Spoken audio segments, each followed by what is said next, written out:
perkenalkan, nama saya Muhammad Juga. Dan saya Gita Saputra. Nah, kali ini kita akan membahas mengenai pentingnya sterilisasi pada kucing untuk kesehatan reproduksi dari kucing itu sendiri. Nah, jadi pertama kita harus tahu kenapa sih sterilisasi itu penting. Hal ini dilatar belakangi oleh banyaknya orang Indonesia yang merawat kucing. Bahkan menurut persentase orang Indonesia yang merawat kucing itu sampai 47%, dan jumlah ini itu tertinggi di Asia Tenggara. Nah, dengan adanya jumlah yang tinggi ini juga, hal itu mempengaruhi banyaknya kucing liar yang ada di Indonesia. Karena apa? Kita tahu sendiri, secara empiris, bukti empiris, orang Indonesia itu kadang kalau udah kebanyakan kucing, itu kucingnya dibuang di jalanan. Hal ini menyebabkan di Jakarta sendiri pada tahun 2024 ada sekitar 754.400 kucing liar yang terdata. Ini yang terdata, belum lagi yang tidak terdata. Nah, hal ini menyebabkan overpopulation. Jadi overpopulasi yang kali ini bisa menyebabkan adanya zoonosis. Apa itu zoonosis? Jadi zoonosis itu adalah penyakit yang bisa ditularkan dari hewan ke manusia. Dan salah satu zoonosis yang ada pada kucing yang bisa ke manusia ini adalah toxoplasmosis. Ini ada di pipiran kita. Kucing ini bisa menularkan toxoplasmosis tersebut kepada manusia, dan akibatnya apa? Dapat menyebabkan kemandulan. Apalagi kalau orang itu udah hamil, itu dapat menyebabkan keguguran. Di sini ada contoh atau gambar dari kucing betina yang mengalami kelainan ataupun terinfeksi dari bakteri itu sendiri. Manajemen reproduksi itu perlu dilakukan karena apa? Ini untuk pengendalian populasi dari kucing. Nah, jadi apa sih yang harus kita lakukan untuk mempersiapkan kucing kita sebelum sterilisasi? Jadi yang pertama di sini disebutkan bahwasanya kucing itu harus sehat dulu. Jadi kalau kucing nggak sehat itu takutnya saat dioperasi nanti bisa kemasukan bakteri-bakteri lain yang mana hal tersebut mengancam dari imunitas pada kucing itu sendiri. Selanjutnya di sini adalah puasa 8 sampai 12 jam. Nah, kenapa kucing itu harus puasa? Itu sama juga kayak manusia. Manusia sebelum operasi di anestesi total itu harus di puasa dulu. Karena apa?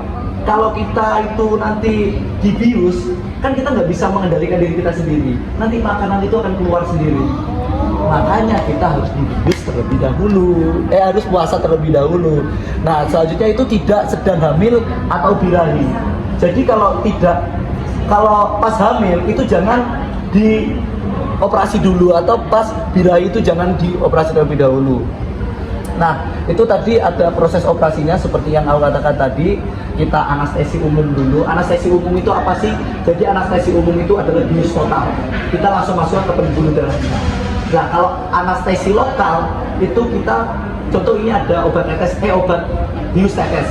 Kita teteskan di tempatnya aja, tapi nggak kita suntikan secara langsung. Kayak gitu. Nah, barulah tadi ada proses-proses yang sudah saya katakan tadi, mulai kita membedah dari testis, dari bola, dari kucing itu sendiri. Kalau perempuan itu di sininya kita bedah, kita ambil cervix, atau kita ambil rahimnya, dan rahim ini nanti kita potong, terus kita ikat. Pasti yang pertama di sini manfaat dari sterilisasi kucing itu sendiri adalah mengurangi risiko kehamilan dan juga populasi. Jadi dijelaskan oleh Huda bahwa populasi kucing liar ini sangatlah tinggi ya. Itu sekitar 700.000 ya. Itu di daerah Jakarta saja 700.000. Kebayang kalau satu Indonesia mungkin udah berjuta-juta. Siapa kemarin pernah dengar pemusnahan kucing di Australia? Jadi di Australia itu karena adanya overpopulasi pada kucing, pemerintah sana bahkan mengeluarkan aturan untuk membunuh kucing-kucing liar karena saking overnya. Ini ada beritanya secara langsung. Ini ada beritanya. Jadi ini bukan bohongan dan ini isu benar-benar. Nah, tapi apakah menurut kalian nih, apakah hal ini etis apa enggak? Silakan, ada yang ingin berpendapat. Hal ini apakah etis apa enggak? Mereka dibunuh dengan cara diracun. Etis saja, karena lo udah menjadi kamu. Ada lagi pendapat lain? Menurutku, aku setuju sih sama pemerintah, karena kalau overpopulation itu juga bakal jadi ngerepotin manusia gitu loh. Jadi kalau menurutku sewajarnya aja. Kalau kegigilan kan juga nggak baik, tapi kalau over juga nggak baik. Jadi, Oke. tapi mungkin cara ininya kali ya, cara yang ya. Nah, benar banget. Jadi kalau dari pendapatku sendiri ya, menurutku sendiri memang secara kita bilang secara etis tidak etis itu sebenarnya ya nggak etis. Namanya kita sama-sama makhluk Tuhan, masa kita mau bunuh. Tapi kalau emang udah overpopulasi, daripada itu membahayakan kesejahteraan dari manusia sendiri, ya kalau bisa kita pilih beberapa yang memang mau kalau jalan itu eutanasi lah, kita bunuh tanpa rasa sakit. Jadi caranya menurutku kita kumpulkan aja dalam satu tempat. Nah, di tempat ini bukan kita dengan racun, bukan dengan apa, tapi kalau bisa kita bunuh kucing-kucing itu dengan cara yang lebih etis. Berhubung sesi materi udah selesai, mungkin adain sesi tanya jawab nih untuk teman-teman. Saya Arya dari Srikana. Saya mau nanya, sejauh ini apa yang sudah dilakukan oleh pemerintah Indonesia? Jadi bukan hanya seperti di Jakarta, tapi di daerah-daerah lain. Sejauh mana langkah pemerintah menangani hal ini? Karena di Bali itu menuai pro kontra terkait sterilisasi kucing seperti itu. Oke, mungkin pertanyaannya saya tabung dulu. Ke pertanyaan yang lain dulu, itu apa? Aku mau nanya, tapi mungkin ini agak aneh. Kenalin, aku Neisa, aku dari Srikana juga. Aku mau nanya, kira-kira bisa nggak ya kalau kucing itu bereproduksi tapi lewat tabung? Aku sebenarnya agak penasaran juga, karena kan manusia kan udah ada penelitiannya, udah ada bayi tabung. Kira-kira kucing bisa ngasih kucing tabung gitu, atau mungkin hewan lain juga gitu sih. Ada kucing tabung. Terus ada lagi nggak? Aku. Nah, silakan. Oh ya, nama aku Zara, aku dari Warna-Warni. Nah, aku tuh mau nanya, sebenarnya aku tuh pernah ikut kayak volunteer tentang kucing kan. Nah terus itu tuh kayak ada sosialisasi dari dokter. Nah kata dokternya, kucing jantan itu mereka itu birahi bisa tiap hari. Jadi mereka tuh tergantung kucing betinanya yang birahi sebulan sekali ya katanya. Jadi tuh mereka kayak nyium bau. Itu bener gak? Bau apa? Bau dari bau betina.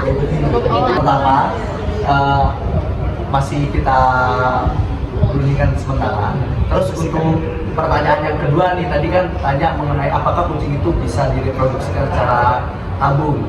Nah, sebenarnya kita yang dimaksud tabung itu sebenarnya itu reproduksi secara in vitro, bukan in vivo. Jadi gini, di dalam ilmu embriologi itu ada yang namanya in vivo dan juga in vitro. Jadi in vivo itu adalah pembuahan atau reproduksi yang dilakukan langsung di dalam rahim. Nah, sedangkan kalau in vitro ini tidak dilakukan di luar rahim. Jadi yang dimaksud bayi tabung itu bukan bayinya di dalam tabung, tidak seperti itu. Nah, jadi nanti itu kita ambil sel telurnya. Nah, kita ambil sel spermanya juga, kita masukkan di luar dari rahim. Nah, setelah kita satukan, kita masukkan lagi ke dalam rahim. Jadi bukannya itu perkembangannya di luar rahim, enggak, perkembangannya tetap di dalam rahim. Tapi rahim beda. Di rahim ibunya juga. Masa sekarang ibarat gini aja, ini sel telurmu nih, masa yang suruh ngandung orang lain? Bisa. Sebenarnya bisa, cuma secara etisnya kurang. Tapi kalau misal katakanlah kucing itu mandul, itu gimana? Maksudnya? Iya gimana? Kalau kucingnya mandul? Mandul ini ada dua. Mandul ini bisa disebabkan karena emang organnya udah rusak, dan ada yang mandul yang disebabkan itu karena apa namanya? Emang waktu perkembangan ovumnya itu, sel telurnya waktu perkembangan itu udah jadi. Jadi bukan mandul permanen gitu. Kalau mandul permanen memang pusat itu bisa.